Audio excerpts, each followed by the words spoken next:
PASER ratings, for whoever doesn't know, stands for Pavement Surface Evaluation and Rating. So these are done annually by the MAC. We receive MDOT funding to do this every year. And we are only rating our federal aid roads. So these would be busier roads, is what I would pretty much chalk them up to. So usually it's myself, someone from MDOT driving us around in the van. Sometimes he's a little crazy, but we always get it done. And then someone from the road owning agency. So whether that's Allegan County, Ottawa County, City of Holland, or so they are assigned a 1 through 10 rating, meaning fail to excellent. And we do use the visual inspection to evaluate the condition. It's not scientific. It's just, we all shout out numbers pretty much based on criteria that's been set forth. So that's a little background on PASER. It is broken down into good, fair, poor. This is the state of Michigan uses this as well as other states around the country for the pavement surface evaluation. So we do 350 miles of federal aid eligible roads. We also did all the Zeeland local roads this year on request. And then we have to coordinate with Allegan County, Ottawa County, Holland, City of Zeeland, and MDOT to do this. And the past 5 years are on our website as well. So real quick, I won't dive too much into this, but again, this is on our website if you want more information. But pretty much 43% were good, 29% were fair, and 28% were poor in the area. So the big thing I saw this year was the freeways are looking really good throughout our area. So kudos to MDOT for taking care of those. So the pavement's holding up well there. And yeah, again, all these results are on the website. It's looking about the same in the past 5 years. I mean, not a whole lot of jumping around too much, but I did want to point out a few. So we didn't have any roads that were rated a 1, which is great. Some roads that were rated 2 here would be 17th Street from College to Columbia in Holland, Central Avenue from State to Church in Zeeland, Fairview from Maine to Chicago Drive in Zeeland, and Butternut. I know they're redoing some of this right now. And then Fort Sheldon Street between the railroad tracks and 31. That's a small little segment. Also, some 3s that should really be on the radar. And a lot of these are on plans for the road owning agencies. So we just wanted to point them out. So Douglas from Van Dyke to Division, Ottawa Beach 160th to 152nd, 120th from New Holland to Riley, Quincy from Halsey to 120th, 16th from Waverly to Country Club, Chicago Drive 112th to the Zeeland city limits, 58th Street, which is south of Blue Star Highway to 136th, 56th and Lincoln in Holland, Washington Avenue, 40th Street, 243rd. My favorite, 32nd Street. They just did a lot of work on that, so they did some great pavement there. 112 from James to the Holland city limits, and Riley from Butternut to 136. So any questions on PASER ratings? It's a lot of fun. I do enjoy doing it. We have a good group of guys that go with us. So guys and gals. Next up, traffic counts. So these were done in April and May of this year. We did not do them around tulip time. We actually left about a feet gap on each side for traffic counts. So for these, the locations are solicited from our members. They are 2 counts conducted by BLZ this year. Sometimes it's AECom or other contractors that win the bid. But this is something we also get money from MDOT for every year. So we're looking at speed, volume, classification, and then volume is measured in average annual daily traffic, or AADT. Results were sent to the members, and counts are also available on our website.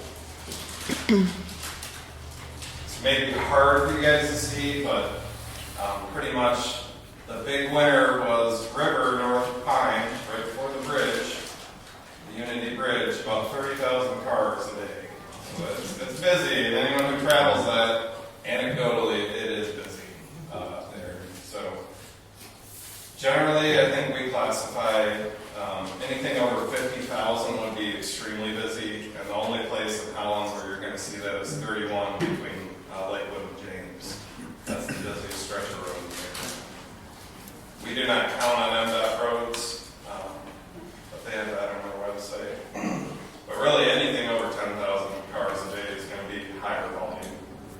So, do you have this on the website? This is on the website. Okay. Yeah. So I can send out this precise slide, but yeah, you can go on the website. There's a map on there, and you can just click around and see traffic counts. So I think we have 7 years of those now. Okay. Have you seen trends over that 7 years of particular intersections that have risen steadily that we should be looking out for the next 10 years? Yes. Again, this is a tough one because like if they always count on a Tuesday, Wednesday, Thursday, then they have calculations that will parse out the data on an annual basis. So if they count on 2 out of 3 rainy days and there's not as much traffic, they do fluctuate over time. But the ones in the green are locations that we have data on already. So I kind of highlighted those, and I cannot see those up there, but maybe you guys can. Yeah. But I can send this off to you guys. I would say generally, maybe more suburban areas are getting more traffic that didn't used to have traffic. So maybe new developments would do that. So. And do you have the traffic accident data? We do. That Good. would overlay. That would overlay with this because we just had the road commission in and they gave us traffic data, and I said, "Do you have the traffic count?" Yeah. Because we have a lot of accidents and intersections, but I kind of in my head know which ones are the heavy traffic areas, but I'd like to know what the percentage is compared to other intersections and stuff. So yeah. Yeah, and in our safety action plan, that does show our high injury intersections as well as high injury segments too. So we have, we broke it out by township too. So we have all those by township, which I can resend that out because it's nice to have that data just so you know where those locations are, and then certainly overlaying it with the traffic counts.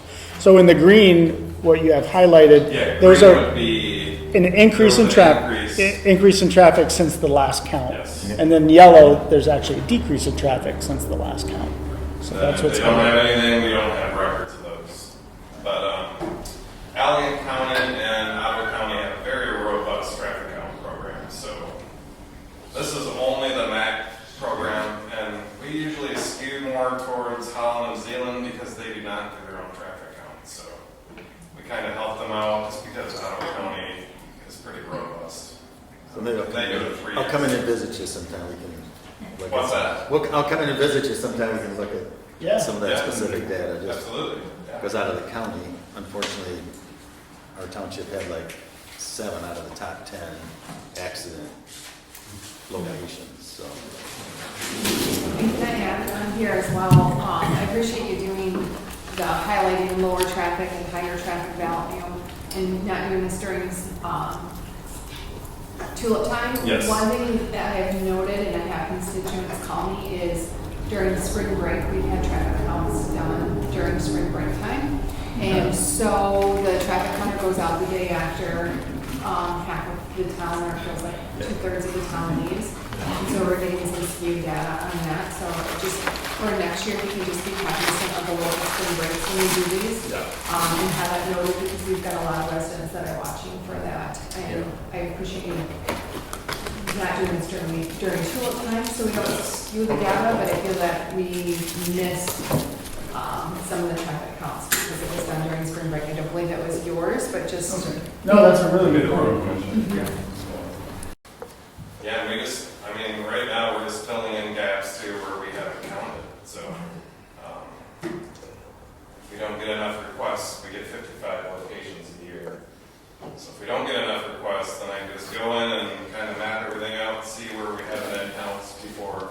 So I like to get one per mile at least, but that's a lot of mileage, and that would take probably 10 years to do that kind of count.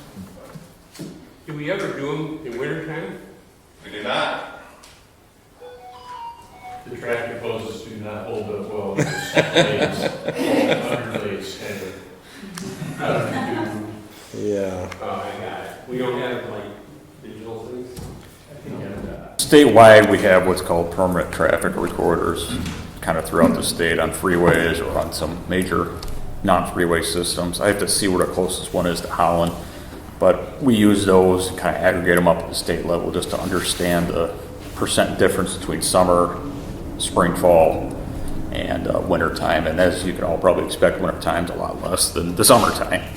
And so that's why we try to aim for traffic counts in the spring or fall on the weekdays and when school's in session, which I believe a lot of schools in session now. So, But yeah, if you guys want a crash presentation, I can totally do that one of these months coming up.